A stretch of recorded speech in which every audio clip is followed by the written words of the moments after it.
Now your microclimate forecast, presented by Bill Howe. Here's meteorologist Carlene Chavis. 82 kind of high. Yeah, although that doesn't mean you can't turn on a nice fan. That's true.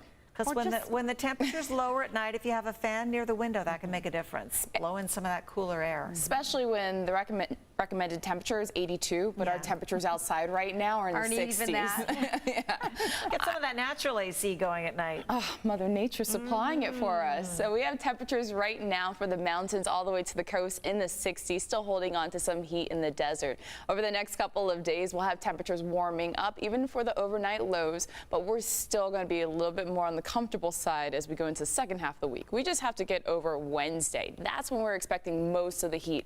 Over the weekend, we had cooler than average temperatures for daytime highs, even into the low 70s along the coast. And temperatures right now, well, they're pretty comfy out there. So we're in the 60s all the way from the mountains to the coast. 66 degrees for Del Mar, 61 for Poway, the same for Ramona, 65 for Alpine, 64 in Hamol, 90 right now for Borrego Springs. Temperatures will warm up because of a ridge of high pressure strengthening. So an uptick in our temperatures earlier today, but still near seasonal, just warmer than they were over the weekend. Temperatures continuing to climb and peaking on Wednesday. Once we get past Wednesday, things will shift gears because of a trough of low pressure over the Pacific Northwest that will sag further south. As a result, that will bring us some cooler temperatures, even below average by Friday to close out the week, but then temperatures warming gradually into the weekend. So because they are peaking on Wednesday, we have an excessive heat warning in place for the desert. Daytime highs between 112 to 118, even getting pretty close in Borrego for the high. So the record high stands at 116. The forecast high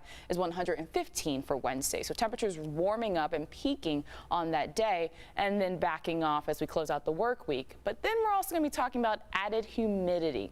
An area of low pressure less than 200 miles to the south of the southern coast of Mexico, likely to become a tropical depression over the next day or so. There's also another area of interest just further towards the west of that. But this is the one we're really going to focus on because the in-house model is showing a well-defined center of circulation. So potentially it could become a hurricane, being a named storm as it drifts just towards the west of Baja California. Some of that moisture moving in could add into the monsoonal moisture over the mountains and offering up a chance for showers and thunderstorms by this weekend. 70s for the coast. We'll go into the 90s next couple days, backing into the 80s for the inland valleys by Thursday. 90 staying strong for the mountains. I'm not committing to putting those lightning markers just yet, but I will say probably about Wednesday or Thursday, there is a chance that we'll have those on there if that moisture does hold together, making it closer towards us. Not a good thing. All right. Thanks, Carlene. You're welcome.